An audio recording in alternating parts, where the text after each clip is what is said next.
नाशिक शिक्षक मतदारसंघ निवडणुकीमध्ये नरहरी झिरवळ यांचा शिवसेना युबीटीच्या संदीप गुळवे यांना पाठिंबा असल्याची माहिती समोर येते। कार्यकर्त्यांना गुळवेंचं काम करण्याच्या सूचना त्यांनी दिल्याची माहिती समोर येते। त्यामुळे आता झिरवळ हे नेमके कुणाच्या बाजूने आहेत असा सवाल या ठिकाणी उपस्थित होतोय, कारण झिरवळ हे सध्या अजित पवारांच्या राष्ट्रवादीमध्ये आहेत, उपाध्यक्ष आहेत ते, आणि अशामध्ये आता ते नेमकं कुणाच्या बाजूने असा सवाल उपस्थित होतोय। तर वाढदिवसानिमित्त संदीप गुळवे यांनी त्यांची भेट घेतलेली आहे आणि त्यानंतर झिरवळ यांनी आपल्या कार्यकर्त्यांना गुळवे जे शिवसेना युबीटीचे उमेदवार आहेत त्यांच्यासाठी काम करण्याच्या सूचना दिल्याची माहिती समोर येते। तर झिरवळ यांच्याकडून संदीप गुळवे यांना आगळं वेगळं रिटर्न गिफ्ट दिलं जात आहे असं पाहायला मिळतं। त्यामुळे आता नाशिकमध्ये पुढे काय होणार, वेगळी गणितं काही पाहायला मिळणार का याकडे लक्ष आहे। नरहरी झिरवळ जे नेहमी चर्चेत असतात, त्यांची वेशभूषा असेल, त्यांची बोलण्याची स्टाईल असेल, या सगळ्या गोष्टींमुळे आणि आता ते वेगळ्या कारणामुळे चर्चेत आलेले आहे। कारण एकीकडे सकाळी सकाळी त्यांच्या वाढदिवसानिमित्त जे बॅनर लागले होते त्याच्यामध्ये शरद पवारांचा फोटो पाहायला मिळाला होता, तर दुसरीकडे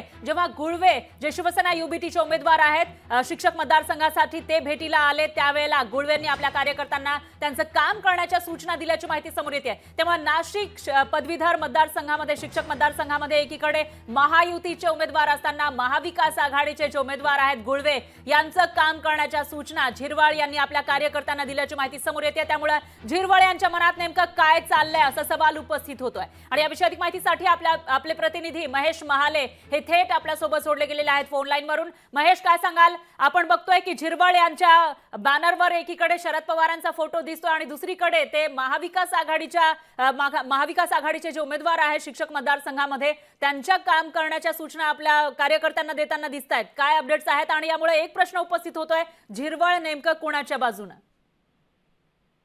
नक्कीच सर, अगदी खरं आहे। खरं तर आज नरहरी झिरवळ यांचा जन्मदिवस आहे। या जन्मदिनाच्या निमित्ताने खरं तर नाशिक शिक्षक विभाग मतदारसंघामधील ठाकरेंच्या शिवसेनेचे उमेदवार असलेले संदीप गुळे हे त्यांना शुभेच्छा देण्यासाठी आलेले होते आणि या दरम्यान शिक्षक मतदारसंघासाठी त्यांना पाठिंबा देखील दर्शवल्याचं झिरवळ यांच्या कार्यकर्त्यांना सांगण्यात आलेले। मात्र या संदर्भात झिरवळ यांना विचारलं असता त्यांना फक्त शुभेच्छा दिलेल्या आहे आणि जो निवडणुकीमध्ये उभा राहतो त्यांना सहकार्य करणं किंवा शुभेच्छा देणं हे प्रत्येकाचं कर्तव्य असं अशा पद्धतीची जी सूचक प्रतिक्रिया आहे ती झिरवळ यांनी दिलेली। त्यामुळे एकूणच जर बघितलं आज जन्मदिनाच्या निमित्ताने बॅनर्स आणि होर्डिंगवर शरद पवारांचा एकीकडे फोटो आहे तर दुसरीकडे ठाकरेंच्या शिवसेनेचे उमेदवार संदीप गुळे यांना देखील शुभेच्छा दिल्या। त्यामुळे एकूणच झिरवळ यांच्या मनात नक्की काय हे सगळं आता बघणं महत्वाचं ठरणार आहे। याचा काळ झिरवळांची भूमिका नेमकी काय असणार आहे हे पाहणं खरं तर महत्वाचं ठरणार आहे। निश्चितच महेश, याविषयीचे अपडेट आपण तुमच्याकडून घेत राहूया। दरम्यान धन्यवाद तुम्ही दिलेल्या या सविस्तर माहितीसाठी।